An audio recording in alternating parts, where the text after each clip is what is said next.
Assalamualaikum warahmatullahi wabarakatuh. Apa kabar semuanya?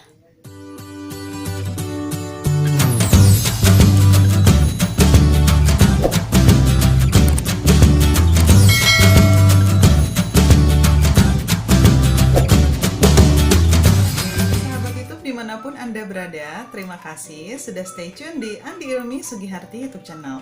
Di channel ini, kalian akan mendapatkan informasi seputar tips, sharing, dan review. Nah, untuk di video kali ini, saya akan sharing dan akan mengajak sahabat YouTube untuk menjelajah dunia lobster.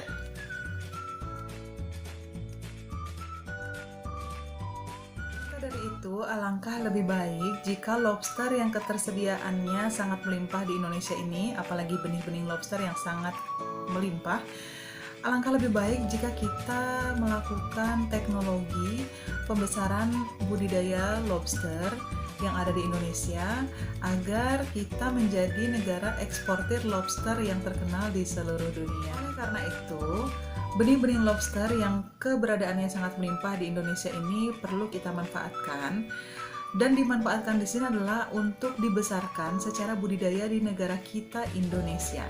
Sehingga ketika sudah dibesarkan di Indonesia, barulah kita ekspor dalam ukuran konsumsi. Dari itu, di sini perlu peran pemerintah dalam mengedukasi setiap para nelayan atau masyarakat pesisir yang di wilayahnya terdapat kekayaan benih-benih lobster. Maka dari itu perlu kita berikan teknologi yang tepat dalam pembesaran budidaya lobster, karena selama ini para nelayan mendapatkan permasalahan terkait pembesaran budidaya lobster, di mana kalau kita lihat nelayan-nelayan kecil yang membesarkan lobster hanya memberikan pakan dengan ikan-ikan ruca atau sisa-sisa ikan kecil hasil tangkapan mereka, dan ternyata pemberian ikan ruca ini saja tidak cukup untuk bisa membesarkan lobster. Kita ketahui lobster itu dalam siklus hidupnya ada molting, di mana dia akan mengelupaskan kulit-kulitnya dan mengganti dengan kulit yang baru, dan ini dibutuhkan makanan yang tidak cukup kalau dengan ikan ruca saja. Harus dimasukkan kerang-kerangan di sana agar proses molting ini dapat berjalan dengan baik.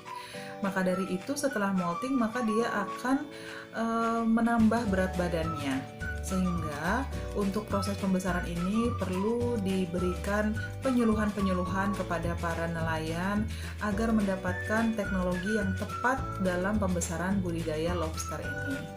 Sehingga masyarakat pun akan lebih terpacu untuk dapat menjual lobster dengan ukuran yang besar, karena hasilnya pun tentu akan lebih besar, dan nilai jual yang dihasilkan pun kita akan menjadi lebih baik, karena benih-benih lobster yang biasanya diekspor, kalau kita bisa memanfaatkannya di negara kita sendiri, tentunya negara-negara yang tadinya menerima benih-benih lobster dari Indonesia akan mengalami kekurangan benih lobster.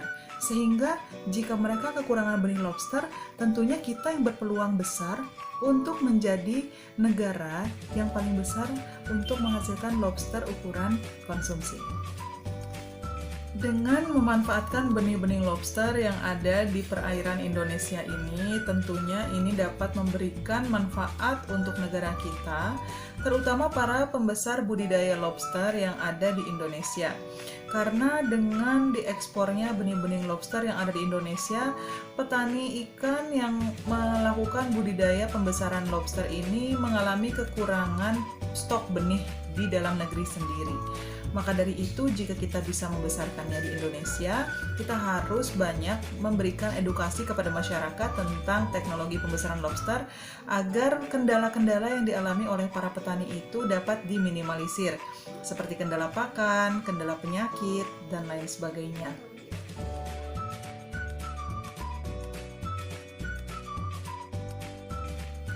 Sahabat YouTube, tentunya dalam memberi edukasi kepada masyarakat pesisir dengan selalu memberi semangat untuk mendayagunakan benur secara ekonomi adalah dengan cara budidaya pembesaran. Budidaya lobster air laut yang benihnya melimpah di Indonesia menjadi jalan tengah agar kita dapat hasil ekonomi dari pemanfaatan sumber daya laut. Juga dengan membudidayakan lobster dan melestarikannya dapat menjaga populasi lobster agar tetap terjaga. Adapun cara budidaya dan teknologinya perlu dilakukan penyeluruhan secara berkala oleh pemerintah dan peran serta masyarakat untuk membangkitkan semangat bahari.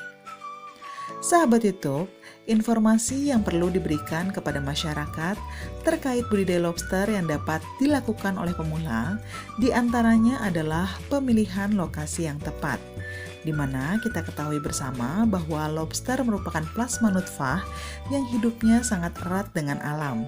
Maka dari itu, pemberian informasi dalam memilih lokasi atau tempat yang mudah dan terjangkau agar memudahkan lobster saat proses reproduksi. Seperti memilih tempat yang sekiranya minim atau tidak terkena cuaca ekstrim seperti badai. Dan juga, budidaya lobster air laut biasanya cocok di pesisir pantai atau teluk. Dalam pemilihan lokasi juga, kita harus memilih lokasi yang jauh dari paparan tercemar limbah sampah agar kadar keasaman air tetap terjaga.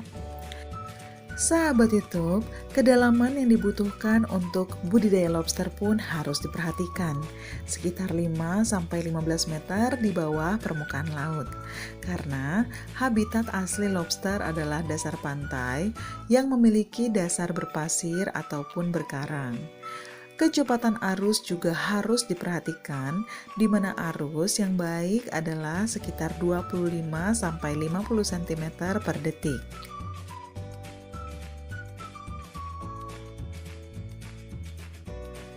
Dalam meningkatkan semangat budidaya, maka pemerintah juga dapat memberikan bantuan kepada masyarakat pesisir dalam pembuatan keramba jaring apung atau KJA.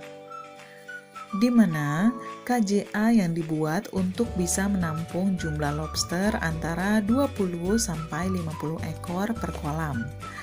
Setelah jaring sudah terpasang dengan rapat, maka kita juga harus memberikan shelter atau tempat persembunyian guna menghindari terjadinya kanibalisme saat lobster berganti kulit atau molting.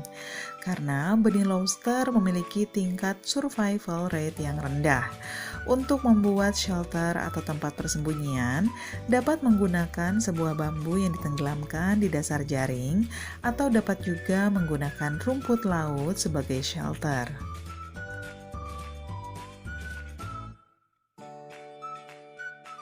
Sahabat YouTube, informasi yang perlu diberikan kepada masyarakat di mana kita tahu bersama bahwa benih lobster yang ada di alam Indonesia sangat melimpah. Maka dari itu, melimpahnya benih lobster hasil tangkapan dari laut merupakan bibit yang memiliki kualitas yang tinggi. Ukuran bibit lobster yang ideal untuk dibudidayakan minimal sekitar 4 gram per ekor.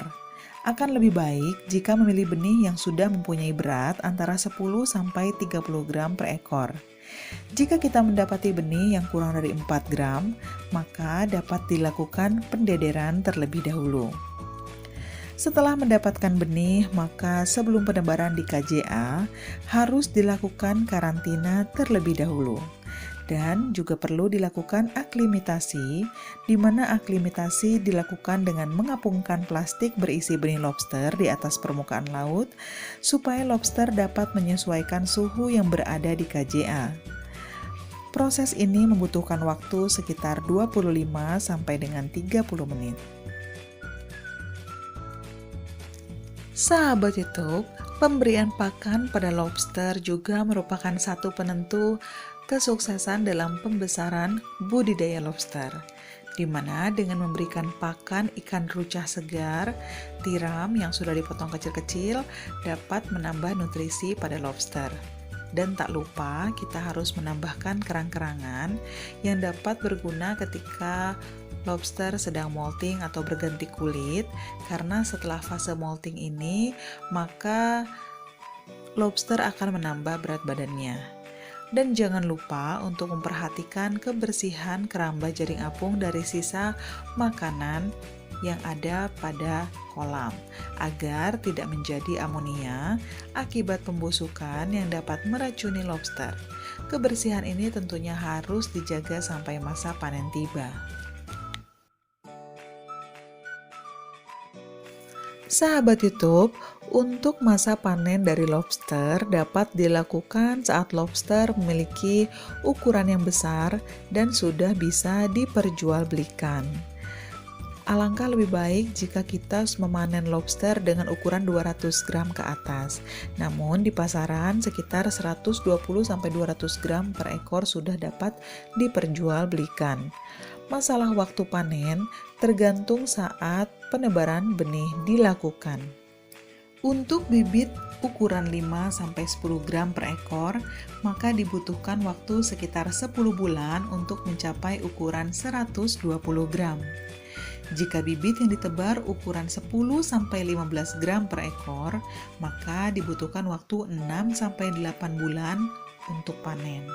Semakin besar bibit yang ditebar saat awal pemilihan, maka akan semakin cepat masa panen lobster. Sahabat YouTube, untuk meminimalisir gagal panen, maka harus dilakukan pemeriksaan kolam apung atau keramba jaring apung secara berkala. Di sini butuh peran serta pemerintah dalam melakukan penyuluhan dan juga pemeriksaan terkait kadar air di KJA, dan juga harus selalu memperhatikan arus air laut yang harus selalu ada di dalam KJA. Nah, untuk pemasaran, maka lobster harus dalam kondisi hidup agar nilai jualnya semakin tinggi. Dan dalam proses panen pun harus sangat berhati-hati agar tidak ada bagian tubuh yang rusak atau cacat, karena hal ini akan sangat menurunkan harga jual lobster. Sahabat YouTube, jika benih yang melimpah di alam masih sangat banyak, sedangkan ketersediaan KJA yang ada tidak mencukupi untuk menampung benih, maka kita dapat menebarnya kembali di habitatnya, karena dapat ditangkap kembali dalam ukuran konsumsi nantinya. Tentunya ketika lobster atau benih lobster banyak kembali ke alam, hal ini tentunya akan menambah kekayaan sumber daya laut yang ada di Indonesia. Namun di sini harus diperhatikan terkait keamanan laut yang harus dijaga agar tidak terjadi penyelundupan lobster dan illegal fishing. Sehingga di sini lobster yang ada di Indonesia nilai jualnya semakin tinggi karena kita dapat membesarkan lobster di negara kita sendiri, sehingga nanti yang kita ekspor adalah tidak hanya benih, namun juga kita dapat menaikkan nilai harga lobster ukuran konsumsi dari negara Indonesia. Sahabat YouTube, mungkin cukup sekian video kali ini. Mudah-mudahan sharing ini bisa memberikan manfaat dan edukasi untuk sahabat YouTube sekalian dimanapun berada. Dan juga jangan lupa untuk subscribe, like, comment, and share agar kedepannya channel YouTube saya dapat berkembang dan saya akan terus memberikan informasi yang bermanfaat untuk sahabat YouTube sekalian. See you on the next video. Bye-bye.